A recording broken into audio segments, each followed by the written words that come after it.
Assalamualaikum warahmatullahi wabarakatuh. Alhamdulillahirabbil alamin.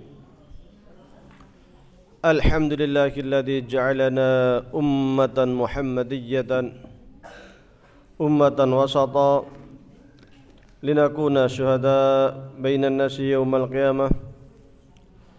والذي أنعمنا بنعمة الإيمان والإسلام والأخوة والسلامة والكرامة وأمرنا بالتمسك بكتاب الله وسنة رسول الله وأوجب علينا الأمر بالمعروف والنهي عن المنكر وأشهد أن لا إله إلا الله وحده لا شريك له lahul mulku wa lahul hamdu yuhyi wa yumitu wa huwa ala kulli syai'in qadir wa asyhadu anna Muhammadan abduhu wa rasuluh alladzi qad ballagha ar-risalah wa addal amanah wa kashafal ghummah wa jahada fillahi haqqa jihadih hatta atahul yaqin. Allahumma salli ala sayyidina wa habibina wa syafi'ina Muhammad sallallahu alaihi wasallam wa ala alihi wa sahbihi wa tabi'in wa tabi'in at-tabi'in wa man tabi'ahum bi ihsanin ila yaumiddin, amma ba'du. Jamaah sekalian yang kami hormati, puji syukur kehadirat Allah Subhanahu wa taala, pada pagi hari ini kita sama-sama dapat berkumpul silaturahmi talabul ilmi, mudah-mudahan mendapatkan barakah dari Allah Subhanahu wa taala. Salat serta salam semoga tetap tercurah untuk baginda Nabi Muhammad sallallahu alaihi wasallam. Melanjutkan kitab Lubabul Hadis, Al-Bab Al-Khamis fi Fadilatil Iman, yang bawa kitabnya dibuka fi Fadilatil Iman Al-Bab Al-Khamis. Kalau yang kitabnya modelnya kayak gini, halamannya 12. Kalau yang itu halaman berapa, Kak? Halaman berapa? 13. Oh, sama. 12.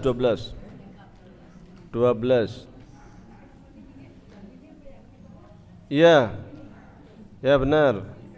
Al-Babul Khamis itu, oh bukan, Khalis Nurul Yakin nanti. Itu tarjih nanti di Tembara. Halaman 12. Ah, itu sampingnya itu Babul Khamis. Ya. Taib, sudah ketemu ya? Saya bacakan hadisnya, kemudian diikuti. Qala an-nabiyyu sallallahu alaihi wasallam,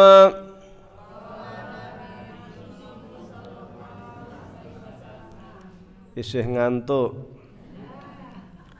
Qala an-nabiyyu sallallahu alaihi wasallam,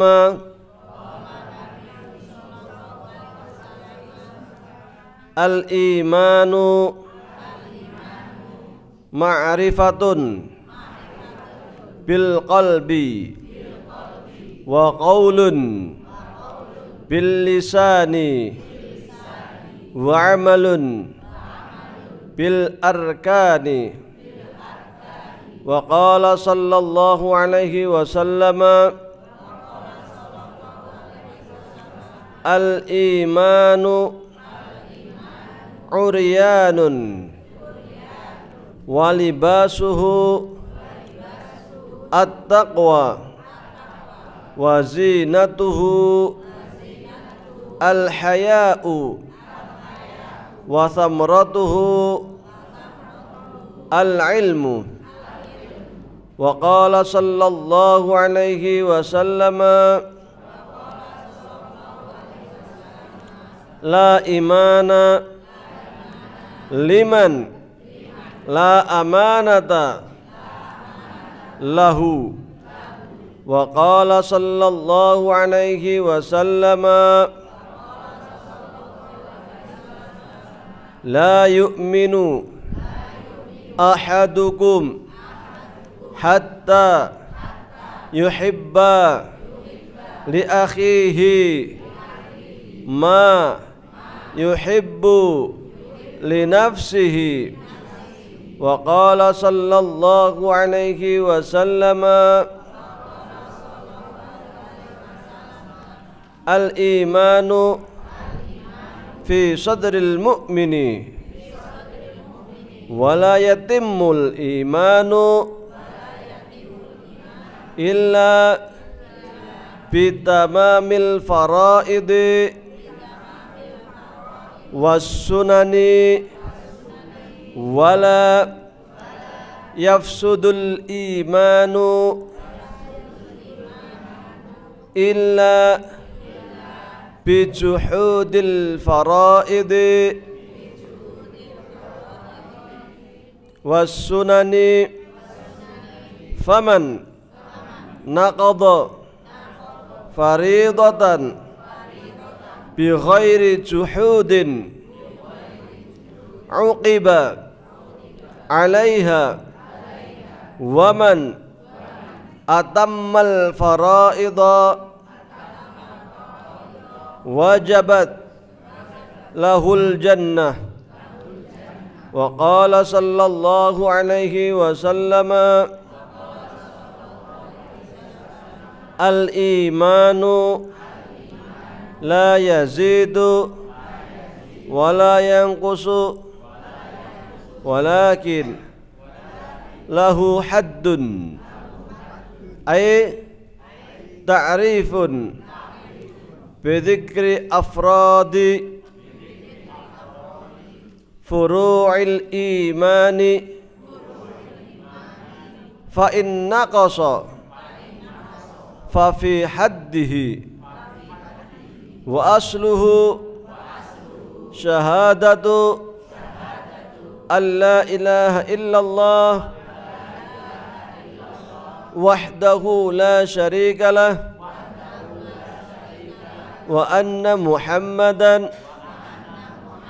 abduhu wa rasuluhu wa iqamus salati wa ita'uz zakati wa shaumu ramadana wal hajju wa ghuslul janabati faman zada fi haddihi zadat hasanatuhu wa man naqasa fihi fa fihi.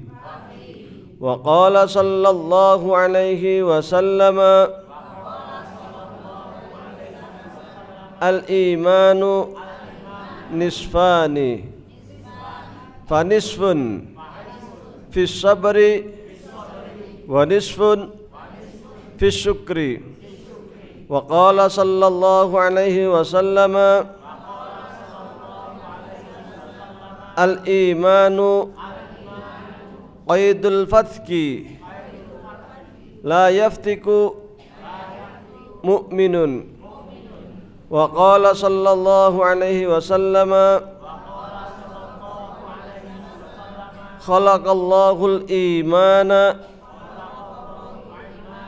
wa haqqahu wa madahahu bis samahati wal haya'i wa khalaqallahu al-kufra wa dhammahu bil bukhli wal jafa'i. Wa qala sallallahu alaihi wasallam idza dakhala ahlul jannati al jannata wa ahlun nari an-nara amarallahu ta'ala bi ay yakhruja minan nari man kana fi qalbihi mithqalu dzarratin minal imani. Baik.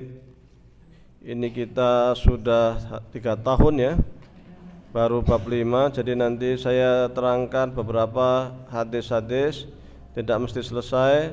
Nanti pertemuan mendatang langsung ke bab wudhu ya, minimal mewakili beberapa hadis terkait satu bab.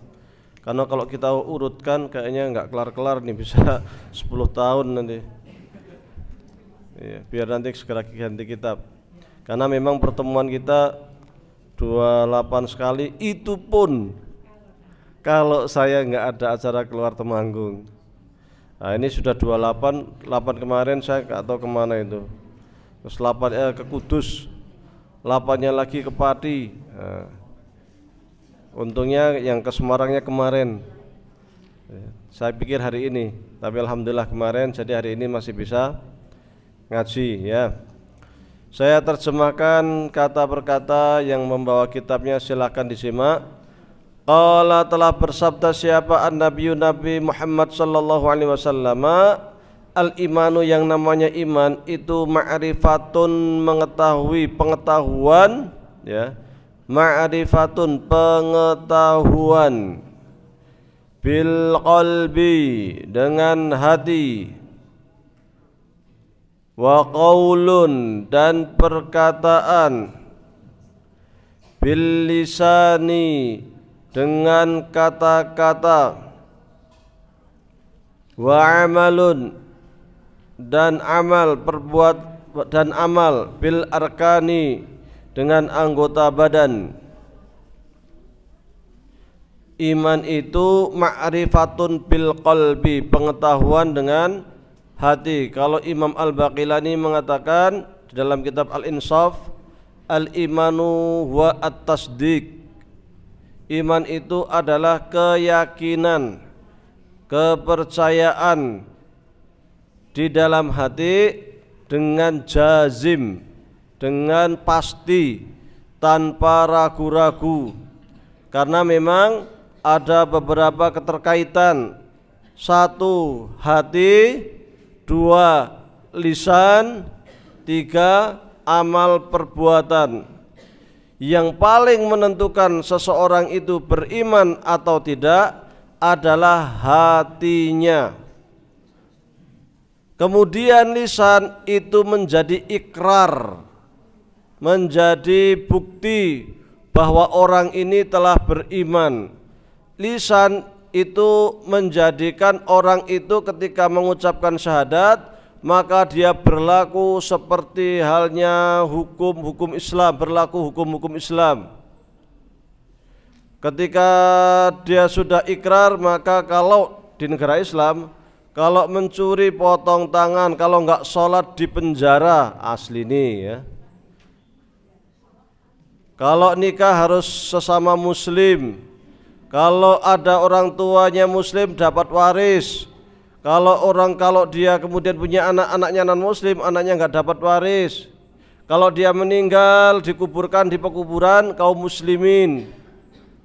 Jadi selama dia mengucapkan syahadat, berarti nanti otomatis akan berlaku hukum Islam.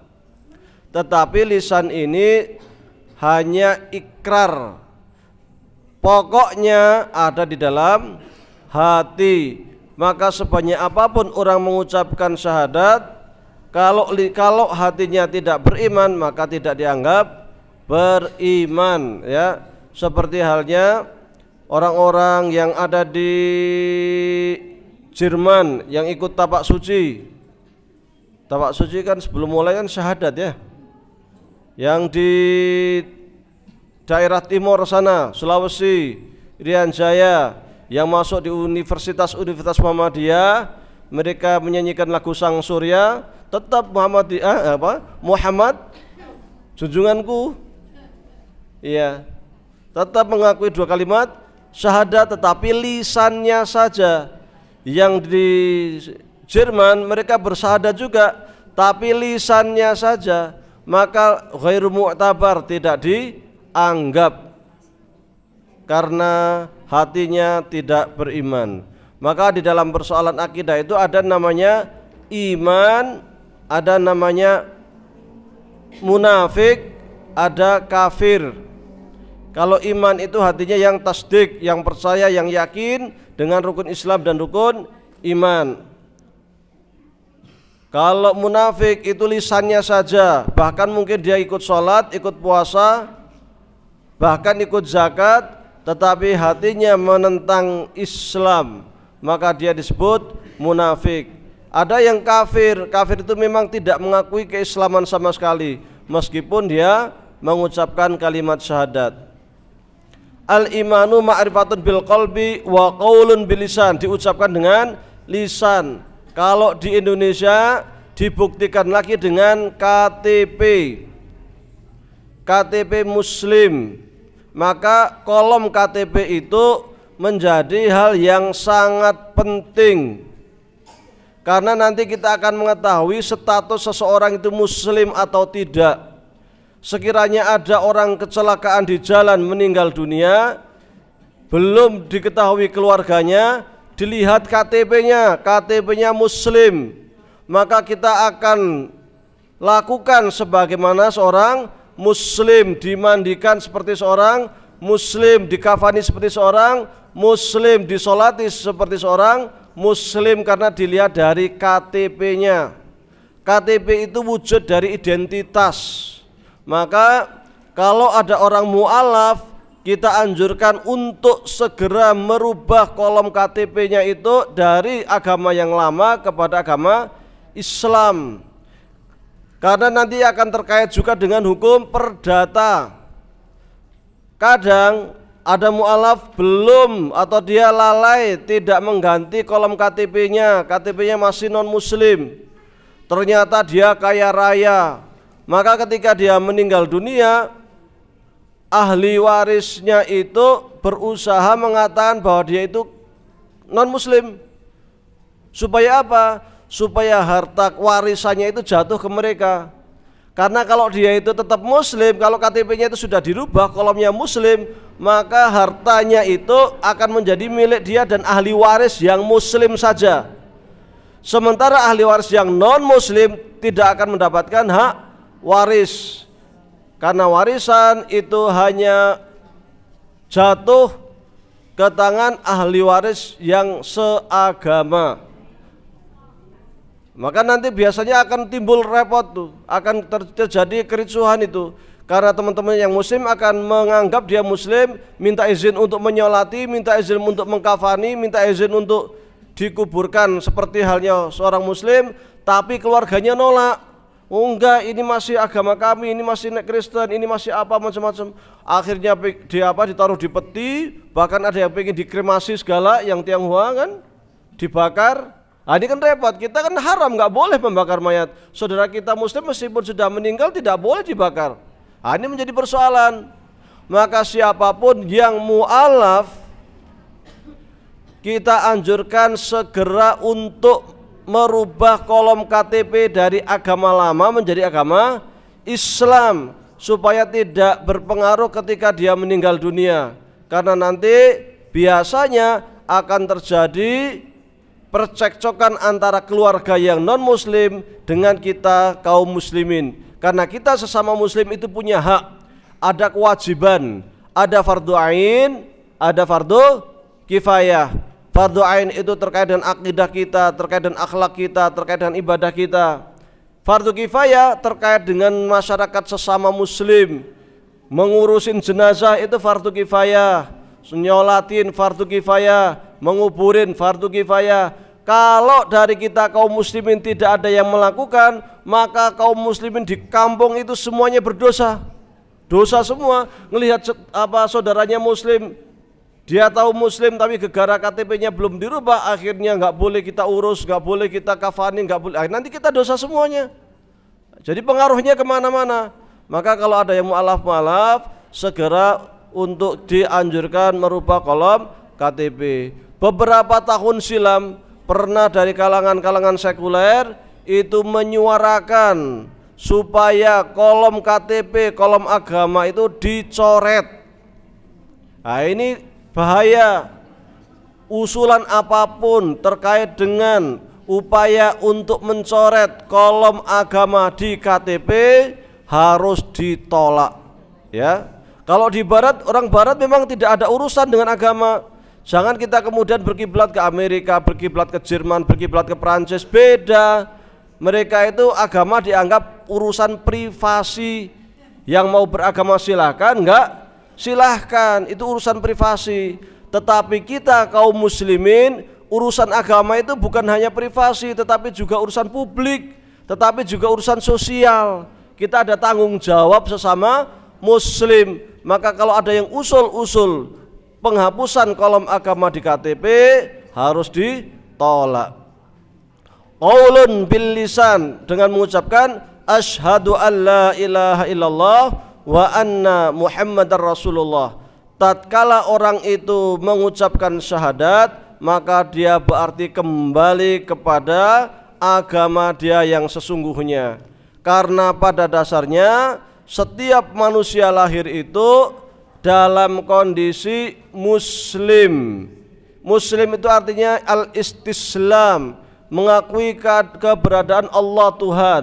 Seluruh umat manusia di dunia, tatkala dia itu ada di perut ibunya, itu sudah disumpah oleh Allah Subhanahu wa taala. Alastu birabbikum?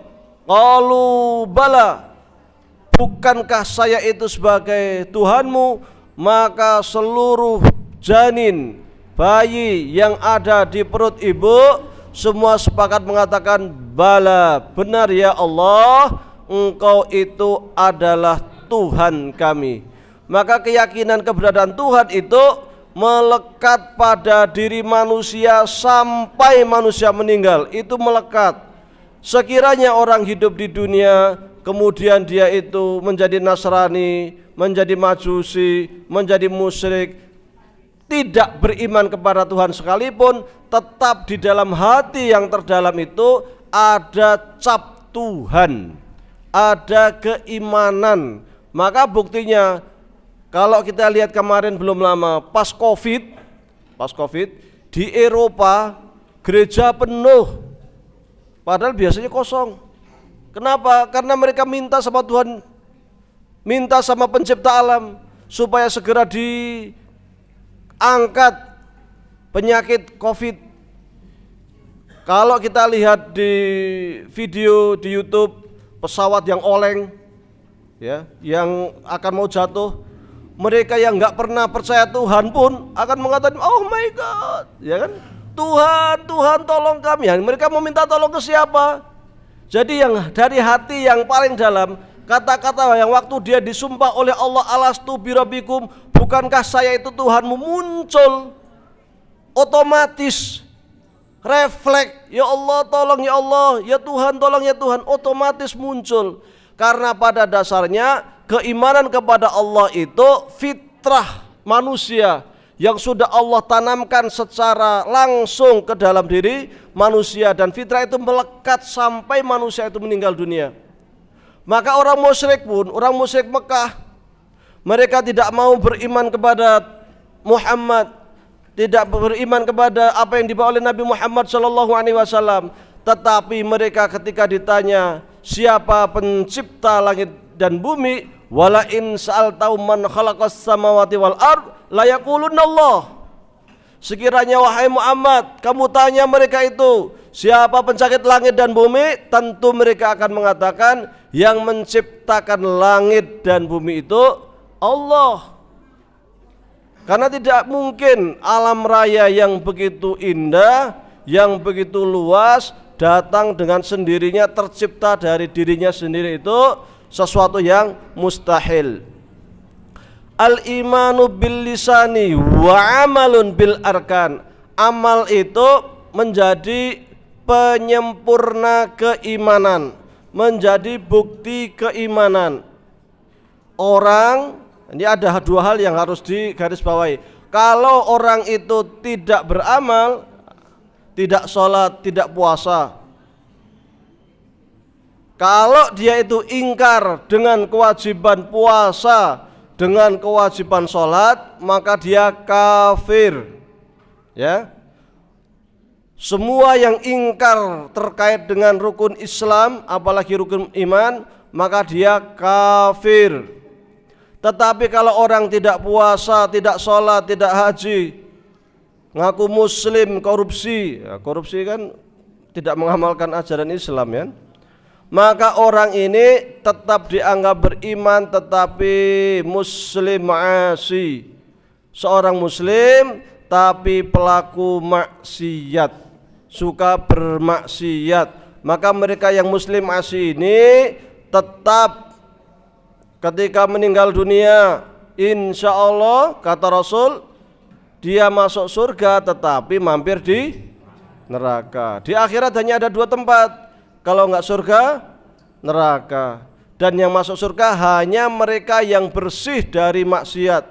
Maka Nabi Adam alaihissalam meskipun seorang nabi melakukan maksiat di surga, diusir dari surga, karena tidak boleh masuk surga sementara di dalam hatinya masih ada maksiat. Fa'asa rabbahu, Nabi Adam itu kemudian bermaksiat kepada Tuhannya dengan apa? Dengan memakan buah khuldi. Hanya orang-orang yang hatinya itu sudah bersih dari perbuatan maksiat yang akan masuk surga. Bersih dari maksiat itu bisa jadi karena dia itu sering bertaubat, sering beristighfar, melaksanakan kewajiban-kewajibannya, meninggalkan larangan-larangan Allah, atau dia mendapatkan rahmat dari Allah Subhanahu wa taala. Rahmat Allah ini turun kepada hambanya sesuai dengan yang dikehendaki oleh Allah. Bisa jadi seorang itu melakukan banyak perbuatan maksiat, tetapi dia mempunyai perbuatan baik kecil menurut manusia, tetapi di mata Allah perbuatan itu sangat besar, sehingga menurunkan rahmat Allah, dosa-dosa dia diampuni oleh Allah Subhanahu wa taala. Pada suatu kali ada seorang pelaku maksiat, seorang pezina, dalam perjalanan melewati padang pasir. Ya, ini cerita dari hadis Nabi. Di sana dia kehabisan bekal, kehabisan air minum. Maka dia ngerasa sudah luar biasa, seperti sudah mau mati karena sudah haus luar biasa. Tiba-tiba saja lihat sumur. Maka ketika lihat sumur itu dia senang sekali, segera dia turun ke sumur, minum dari air yang ada di dalam sumur sampai puas. Setelah itu dia naik ke atas, sampai di atas lihat anjing. Anjingnya itu lidahnya menjulur-julurkan lidahnya dan kelihatan sekali kalau anjingnya itu sangat haus. Maka wanita pezina tadi mengatakan, ini anjing kayaknya haus ini. Haus itu rasanya nggak karu-karuan. Saya tadi kehausan juga nggak karu-karuan. Kasihan ini anjing. Akhirnya wanita pezina ini turun ke dalam sumur. Dia ambil sepatunya, ambil air dari sumur, digigit di mulutnya.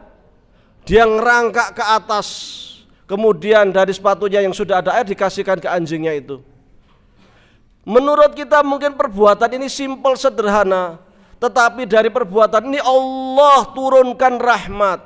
Kata Allah, karena perbuatan ini maka dosa-dosa wanita ini diampuni oleh Allah Subhanahu wa taala. Maka dalam hadis Nabi dikatakan, la tahtakiranna minal ma'rufi syai'an. Jangan sekali-kali kita itu meremehkan perbuatan baik meskipun kecil. Ngasih makan orang yang meminta-minta di jalan, kita punya masakan sedikit kasih ke tetangganya, kasih ke saudaranya, punya buah-buahan sedikit kita berbagi. Seakan-akan itu perbuatan kecil di mata manusia. Bisa jadi dari ini ternyata rahmat Allah turun. Maka kita kan kalau berdoa itu dibolehkan kemudian kita bertawasul ya. Tawasul itu meminta sesuatu melalui perantara. Ya Allah, saya punya hajat ya Allah. Anak saya ini besok mau daftar P3K. Ya. Umurnya sekarang 35, kalau sekarang nggak daftar tahun depan sudah nggak bisa ya Allah. Tutup tahun depan, umurnya udah telat. Tahajud siang malam. Nah, dia mikir, tapi saya punya amal apa ya katanya. Oh iya ya Allah, saya ingat ya Allah. Waktu saya itu kemarin ke pasar, itu ada orang saya nggak kenal, tiba-tiba datang kepada saya minta bantuan, katanya mau pergi ke Jogja, duitnya habis, minta bantuan ke saya, tak kasih duit 50.000. Ya Allah, dengan perbuatan baik itu ya Allah, luluskan anak saya masuk P3K. Nah, boleh. Jadi kita berdoa itu boleh bertawasul dengan 3 hal. 1 dengan amal soleh, 2 dengan orang hidup. Tak nyoba ke sana, itu kayaknya orang baik, tak coba ke Pak Kiai ini, tak minta doakan, kan? Boleh. Orang yang masih hidup, orang yang dianggap soleh, orang yang dianggap dekat dengan Allah, kita silaturahmi ke sana. Bapak Kiai, mohon maaf anak saya ini mau ujian ini. Sekarang umurnya udah 35 tahun, udah last minute. Tahun depan nggak bisa ikut ujian, mohon bantu doa. Mudah-mudahan anak saya lulus. Boleh. Itu bertawasul ya, melalui perantara orang yang masih hidup. Atau yang ketiga, melalui asmaul husna. Kata Allah, walillahil asmaul husna fatuhu biha. Allah itu punya asmaul husna, maka silahkan ketika hendak berdoa gunakan asmaul husna. Ya alim, ya alim, ya alim, ya alim, ya alim. Salah satu asmaul husna. Jadikanlah anak saya itu anak yang soleh, mendapat ilmu yang bermanfaat. Anak saya sekarang lagi di pondok, anak saya sekarang di SMP, anak saya lagi di SMA.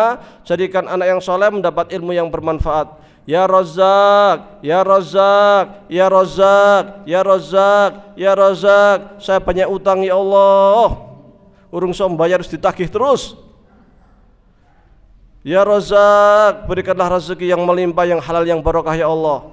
Nah, jadi diawali dengan asmaul husna. Ya Razzaq, ya Razzaq, ya Razzaq. Minta rezeki yang halal, barokah. Ya. Al-imanu ma'rifatun bil qalbi wa qaulun bil lisan wa amalun bil arkan. Dibuktikan dengan amal perbuatan. Amal perbuatan ini menjadi penyempurna iman. Maka kadang kita menemukan hadis Nabi, sering sekali ada hadis Nabi, la yu'minu hatta, ya, dianggap tidak beriman sampai dia itu membuat aman tetangganya. Tidak dianggap beriman sampai dia itu al yukrim daifahu, menghormati tamunya. Maksudnya tidak dianggap beriman di sini bukan berarti dia itu kafir, tetapi tidak sempurna imannya. Ya. Hadis kedua, waqala sallallahu alaihi wasallam, dan bersabda Nabi Muhammad sallallahu alaihi wasallam, al-imanu, adapun yang namanya iman itu uryanun, telanjang, tidak berpakaian. Supaya berpakaian, walibasuhu, pakaiannya keimanan adalah at-taqwa. Wazinatuhu, adapun hiasan daripada keimanan itu adalah al-haya'u, rasa malu. Wa thamratuhu, dan adapun buahnya keimanan itu adalah al-ilmu, ilmu.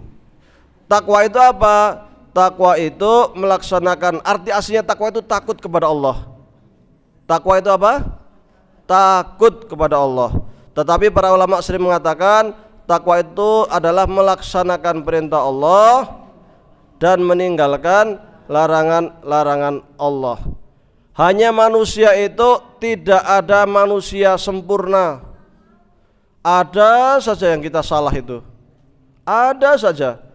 Tapi kata Rasul, sebaik-baik wa khairul khatta'ina at-tawwabun, sebaik-baik orang yang bersalah itu adalah mereka yang bertaubat.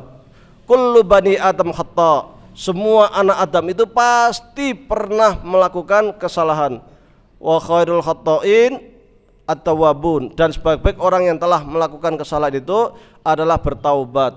Maka baginda Nabi Muhammad SAW mengatakan, wa inni la astaghfirullah ta'ala fil yaumi sab'ina marrah, dan sungguh saya ini membaca istighfar, memohon ampun kepada Allah Subhanahu wa taala setiap hari sab'ina marrah, 70 kali. Di dalam hadis lain dikatakan wa inni la astaghfirullah ta'ala fil yaumi mi'ata marrah, dan sungguh saya ini selalu membaca istighfar kepada Allah setiap hari minimal 100. Itu baginda Nabi yang beliau ini sudah maksum, sudah dijaga oleh Allah dari kesalahan-kesalahan, selalu membaca istighfar. Apalagi kita pulang dari sini ngerumpi kan, langsung, iya. Nah, dari pengajiannya kadang sambil ngaji gini langsung sambil nunggu apa ustadznya naik ke mimbar, ngobrol dulu, ngerumpi dulu. Jadi kesalahan kita itu banyak sekali, maka harus sering-sering beristighfar. Kalau Rasul aja setiap hari itu 100, ya kita setidaknya 500 lah kan gitu. Setiap batas sholat astagfirullah, astagfirullah, astagfirullah 100, batas sholat 100 kan gitu. Selama sehari kan 500 kan itu. Dan istighfar ini banyak manfaatnya. Nabi Nuh pun ketika berdakwah kepada kaumnya menganjurkan untuk beristighfar. Wa qul istaghfiru rabbakum innahu kana ghaffara yursilis samaa 'alaikum midrara wa yumdadkum bi amwalin wa banin, ya, wa yaj'al lakum jannatin wa yaj'al lakum anhara ma lakum la tarjuna lillahi waqara. Kata Nabi Nuh ketika berdakwah kepada kaumnya, wahai kaumku, beristighfarlah, membaca istighfarlah, bertaubatlah kepada Allah, karena sungguhnya Allah itu zat penerima taubat. Kalau kita sering istighfar, nah ini manfaatnya banyak, sering baca istighfar itu. Manfaat dunia, manfaat akhirat, manfaat hati, manfaat akhirat. Hatinya tenang, dosa-dosanya insya Allah dibersihkan oleh Allah, plus Allah akan ngasih reward tambahan, akan ngasih pahala tambahan, yaitu pahala dunia. Apa itu? Wa qul istaghfiru rabbakum innahu kana ghaffara yursilis samaa 'alaikum midrara. Allah akan menurunkan hujan dari langit. Dengan hujan itu bukan hujan yang membinasakan, yang membuat banjir, yang membuat gempa, yang membuat tanah retak, enggak, tetapi hujan yang membawa berkah. Kalau petani tanahnya subur, maka kemudian tanam-tanamannya hasilnya bagus, hasilnya melimpah. Ini orang yang sering baca istighfar. Mereka yang belum punya keturunan, insya Allah Allah akan berikan keturunan. Ini dengan apa? Banyak-banyak membaca istighfar, ya. Harus selalu beristighfar setiap hari, karena kita entah sengaja entah tidak seringkali melakukan kelalaian, kesalahan. Istighfar ini untuk dosa-dosa kecil ataupun dosa-dosa yang terkait dengan hubungan kita dengan Allah, ya.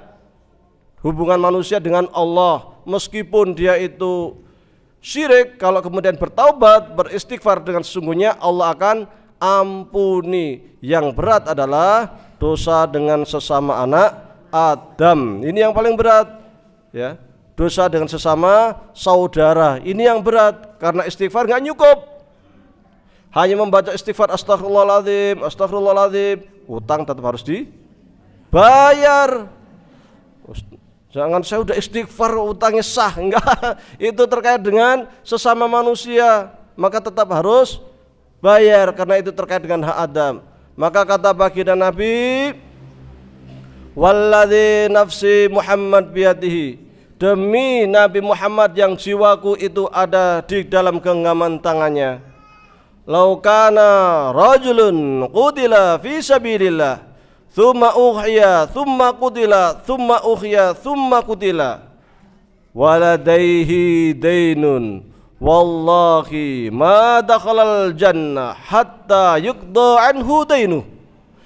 Demi baginda Nabi yang jiwanya itu ada di dalam genggaman Allah Subhanahu wa taala, sekiranya ada manusia itu berjihad di jalan Allah, kemudian dia syahid, dapat pahala 1 syahid. Orang syahid langsung masuk surga bighairi hisab, tanpa hisab langsung. Jadi lainnya masih antri di pengadilan, kantor pengadilan masih antri panjang. Nah, dia urutannya meninggalnya menjelang kiamat, dia harus ngantri sama Nabi Adam kan. Ini orang syahid sudah di surga, syahid langsung, malaikat bawa langsung, syahid langsung, gitu kan. Jadi lihat catatannya, ini syahid, langsung. Ini meninggal dunia syahid 1. Tsumma ukhya, kemudian dihidupkan lagi, jihad syahid lagi, 2 kali syahid. Langsung 2 kali itu mestinya kan. Dihidupkan lagi, jihad lagi, syahid lagi, 3 kali. Tapi kata baginda Nabi, waladaihi dainun, tapi dia masih punya utang. Wallahi, kata Rasul, demi Allah, ma dakhalal jannah, nggak akan bisa masuk surga hatta yuqda anhu dainuh, sampai dia itu waktu di dunia telah membayar hutangnya.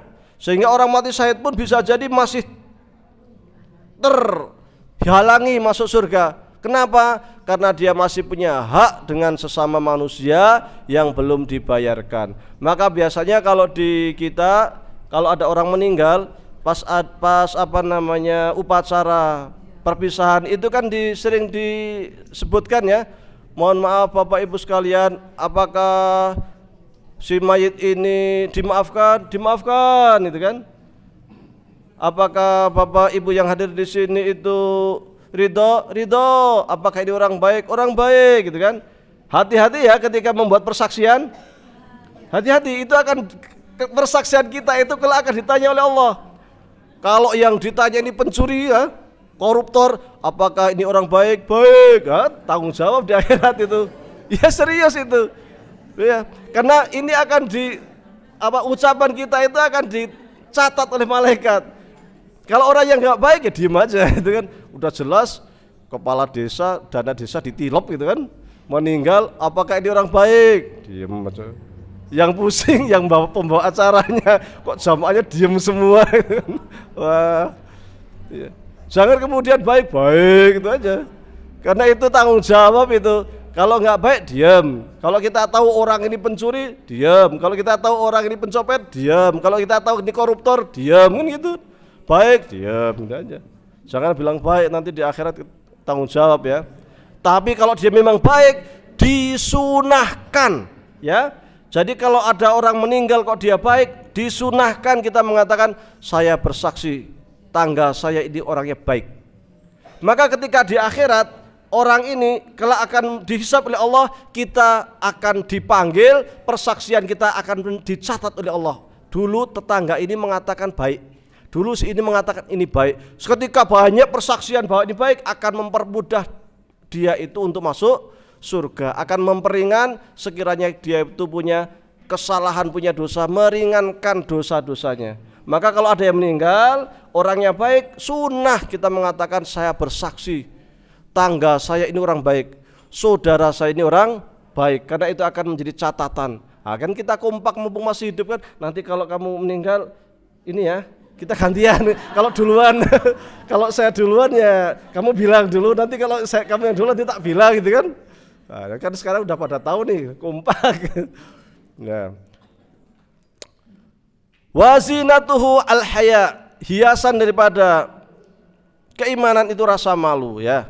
Penting ini karena bangsa kita itu punya penyakit enggak punya malu. Iya, rai gedek, sudah jelas-jelas korupsi, udah ketemu KPK masih senyum-senyum, masih bye gitu kan. Hello gitu kan. Karena payah ya. Jadi bangsa kita itu krisis rasa malu. Jadi korupsi secara terang-terangan aja enggak malu gitu. Kalau dulu kan orang kalau mau maling, mau nyolong kan mengendap-endap itu kan, jam 2 malam kira-kira orangnya udah tidur atau belum gitu kan. mau nyolong, nah sekarang nyolong terang-terangan, santai aja ceplok, tanda tangan, dapatlah 300 triliun gitu kan. Zaman dulu ngendap-ngendap jam 2 malam ketahuan bonyok ya kan.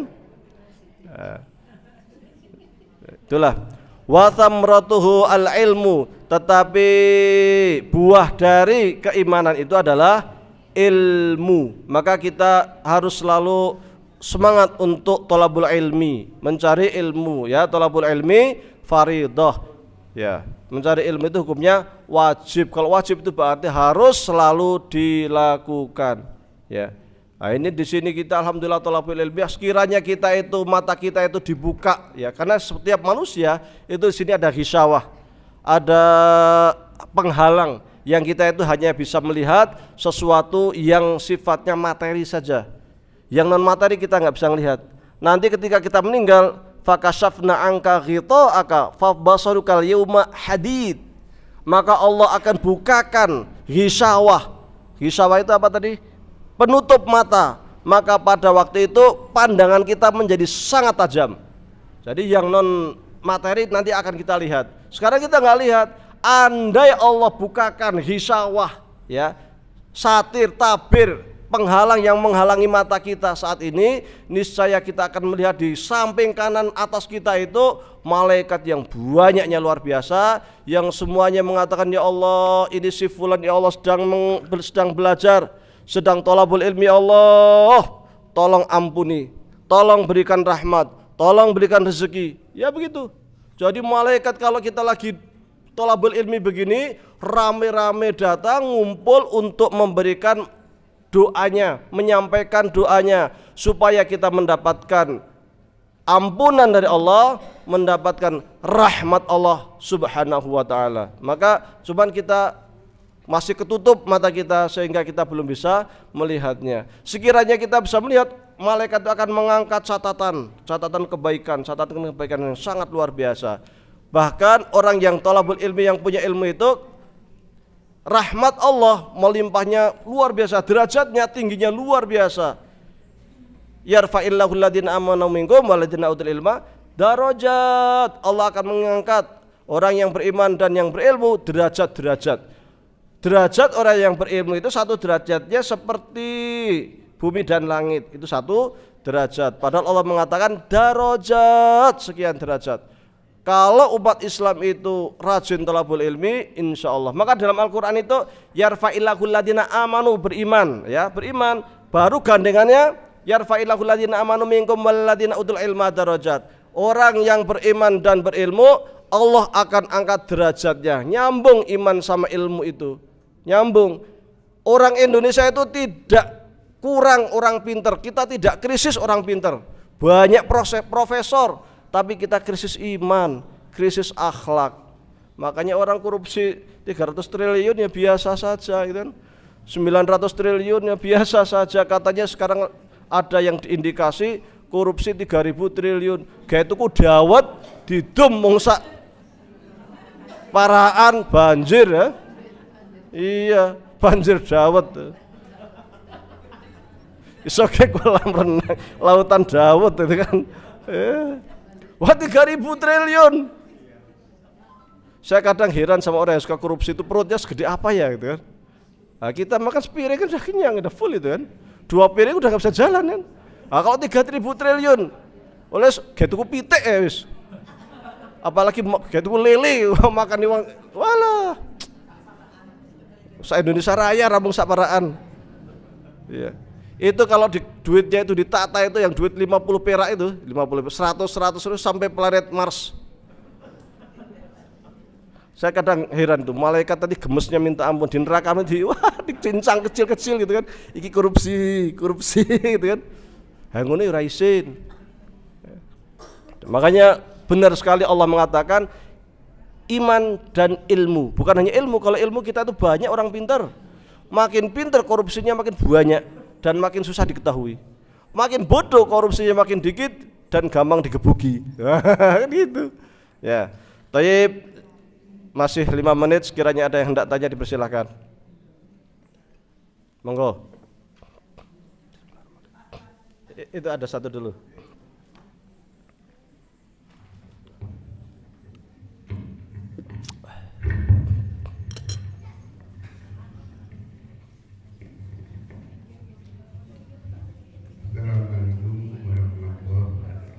Waalaikumsalam warahmatullahi wabarakatuh. Langsung saja pada Pak Ustaz. Tadi diterangkan satu masalah iman. Iman bisa naik dan iman bisa menurun. Yang ditanyakan di sini, apa akibatnya kalau orang itu imannya turun atau imannya itu berkurang banyak? Sekali lagi, jadi apa akibatnya kalau imannya seorang itu menurun? Yang terima kasih. Assalamualaikum warahmatullahi wabarakatuh. Waalaikumsalam warahmatullahi wabarakatuh. Imam Al-Ghazali di dalam kitab Ihya Ulumuddin mengatakan bahwasanya iman seseorang itu bisa bertambah dan bisa turun. Bertambah dengan tambahnya ketaatan, turun dengan turunnya ketaatan, ya. Ketika iman turun, sekiranya dia itu tidak melakukan maksiat, ya tidak masalah. Tetapi ketika dia melakukan maksiat, tetap harus banyak beristighfar, bertaubat. Itu saja. Jadi turun, orang kan kadang punya masalah, kemudian awalnya rajin sholat sunnah karena masalahnya banyak, mungkin akhirnya suntuk, tetap melaksanakan sholat wajib, sholat sunnahnya akhirnya berkurang, kan bisa saja. Ada kecapean, lelah, yang biasa puasa sunnah akhirnya nggak puasa sunnah, kan biasa, sangat mungkin. Nah, selama tidak melakukan kemaksiatan ya tidak ngaruh apapun. Tetapi kalau berbuat maksiat, itu yang berpengaruh, ya. Karena yang namanya kekurangan, kelemahan iman itu bagi kita manusia sangat biasa, ya. Sekarang semangat ngaji, besok malas, nah itu. Cuman yang berat itu kan istiqomah. Istiqomah itu yang berat. Maka kata Rasul, sebaik-baik perbuatan itu yang istiqomah meskipun sedikit, ya, meskipun sedikit. Silakan tadi yang hendak tanya. Oh, monggo.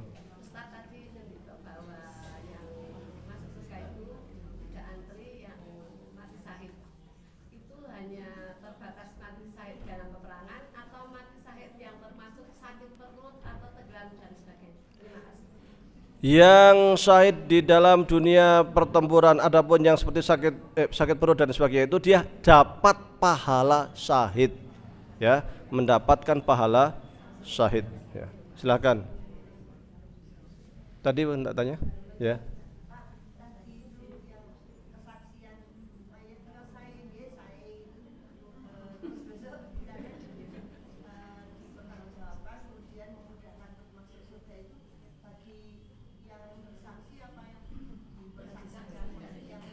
Yang mendapatkan saksi, adapun yang bersaksi mendapat pahala, tambahan pahala. Jadi kalau memangnya dia baik, memang dia baik, maka dia mendapatkan keringanan. Saya mengatakan mendapatkan pahala. Kalau kita, dia kan bisa saja mayat ini kan begini, di mata kita baik karena pernah berbuat baik, kita nggak tahu kalau dia nyolong kan, maka kita bilang baik, pas di akhirat ternyata loh, dia ternyata suka nyolong ya, gitu kan. Nah, maka kamu kok dulu mengatakan baik, iya waktu saya lihat dia sedekah, oh berarti kita hanya akan dihisab sesuai, oh dia sedekah, ya udah berarti kebaikan dia yang kecil itu, yang suka sedekah itu ya akan meringankan siksanya dia itu, karena dia pasti punya kebaikan. Adapun masalah dia mencuri, itu nanti akan hisab lagi kan gitu. Tapi mengatakan baik itu sangat bagus, ya. Kalau kita ada mayat ini kadang ada keburukan, ada kebaikan, kita bisa saja mengatakan dia sih ada kebaikan di sininya. Nah, kita sebutkan juga boleh, baik di sisi ininya baik. Nanti kita akan dijadikan saksi oleh Allah di kebaikan yang dia miliki itu, sehingga memperkuat pahala dia si mayat tadi, ya. Yang lain? Cukup ya. Baik, mudah-mudahan bermanfaat, ya. Kurang dan lebihnya mohon dimaafkan. Aqulu qouli hadza wa astaghfirullah li wa lakum. Nun wal qalami wa ma yasturun fastabiqul khairat. Allahu musta'an. Assalamualaikum warahmatullahi wabarakatuh.